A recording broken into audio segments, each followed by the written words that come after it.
অনেক দিনই ভাই এবং বোন আমার কাছে, আমাদের আত্মীয় স্বজনের কাছে, আমাদের অফিসিয়াল পেজে বারংবার নক দিচ্ছেন, ফোন করছেন এবং জানতে চাচ্ছেন যে চলমান যে সরকার বিরোধী আন্দোলন, চলমান যে রেভলিউশন, সরকার বিরোধী আন্দোলন, ছাত্র জনতার বিজয়, আহ, এই এই পারপাসে আপনাকে কি গ্রেফতার করা হয়েছিল কিনা বা অ্যারেস্ট করা হয়েছিল কিনা, বা অনেকে বলছেন যে আপনি নিখোঁজ, আপনাকে পাওয়া যাচ্ছে না। কেউ বা বলছেন যে আবু তো আদনান ভাইকে কি গুম করা হয়েছে কিনা ইত্যাদি।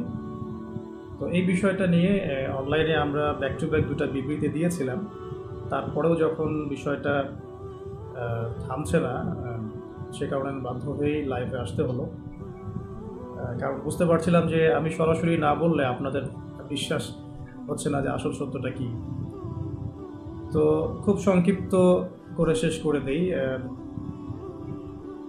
দর্শগুলো, দার্স তাদরিস এবং যে ইসলাহি মজলিসগুলো ছিল সেগুলো তো অ্যাটেন্ড করছি না। এতে করে হয়তো আমাদের মুহিদ্দিন ভাই বোন যারা, তারা ভাবতে এটা আবু তো আদনান ভাইকে কোনোভাবে হ্যারাস করা হয়েছে কিনা। আমি পজিটিভলি তাদের দৃষ্টিকোণ থেকে কথাটা বলছি।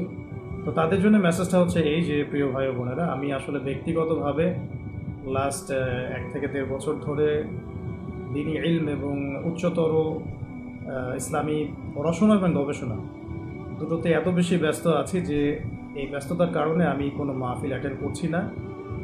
এবং ভবিষ্যতে আসলে করার খুব একটা ইচ্ছা আছে, আমি এমনটাও বলবো না। আহ, এবং একই সাথে আমি মসজিদ ভিত্তিক যে তালিম, দার্স এবং ইসলাহি মজলিস এগুলো অ্যাটেন্ড করছি না। মাঝে মাঝে হয়তো কিছু জুমার খুতবা দিচ্ছি, এতটুকু পর্যন্তই। পুরো সময়ই পড়াশোনায় দেওয়ার, গবেষণায় থাকার রত আছি, ব্যস্ত আছি।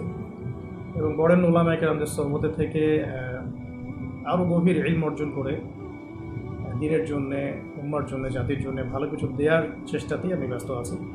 এবং আমি সম্পূর্ণ সুস্থ, নিরাপদ এবং আমার কর্মস্থলে আছি। তো এটা নিয়ে আপনারা যারা মুহিব্বিন ভাই বোন আছেন, মোটেও আপনারা উদ্বিগ্ন হবেন না এবং কোনো গুজবে কান দিবেন না। 1 নম্বর। দ্বিতীয় একটা প্রেক্ষাপট থেকে বলতে পারি যে হয়তোবা চলমান এই আন্দোলনে কিছু মানুষ গুজবকে অস্ত্র হিসেবে ব্যবহার করার চেষ্টা করতে পারেন এবং আলেম ওলামাদের পক্ষ থেকে কিছু ওলামায়ে কেরামকে এখানে ইনভলভ করানো, তাদেরকে হাতিয়ার হিসেবে ইউজ করে অন্যদেরকে মাঠে নামানোর কোনো দুরভিসন্ধি থাকলেও থাকতে পারে, এটা আমি জানি না। তো নেগেটিভ পার্সপেক্টিভ থেকে আমি বলতে পারি যে এখানে কোনো অপপ্রচার থাকলেও থাকতে পারে, কোনো ষড়যন্ত্র থাকলেও থাকতে পারে। আল্লাহ ভালো জানেন, আমি এটা জানি না।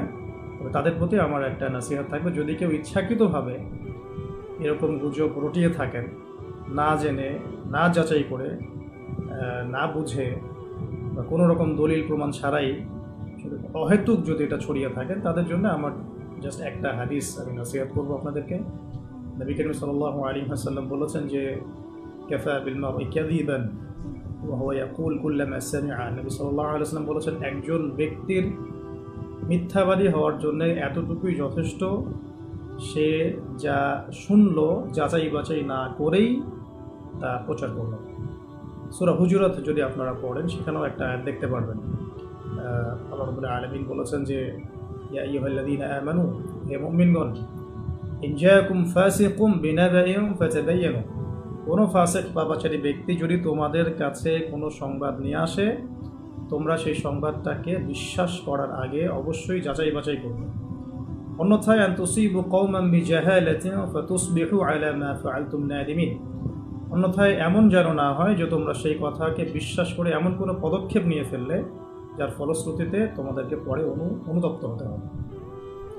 যদি কেউ ইচ্ছাকৃতভাবে এরকম কোনো গুজব ছড়িয়ে থাকেন বা মিথ্যা অপপ্রচার করে থাকেন, বা চিলে কান নিল টাইপের কথায় প্রভাবিত হয়ে অনলাইনে পোস্ট দেয়া, ভিডিও করা বা এই ধরনের কোনো কাজ করে থাকেন, বা কোনো রাজনৈতিক উদ্দেশ্য হাসিলের জন্য ইত্যাদি ইত্যাদি, তাহলে আমি আপনাদেরকে আল্লাহ পাককে ভয় করার নসিহত করব এবং এই বিষয়গুলোতে না জেনে না বুঝে আমাকে জড়ানো থেকে আপনাদেরকে আমি সাবধান করব।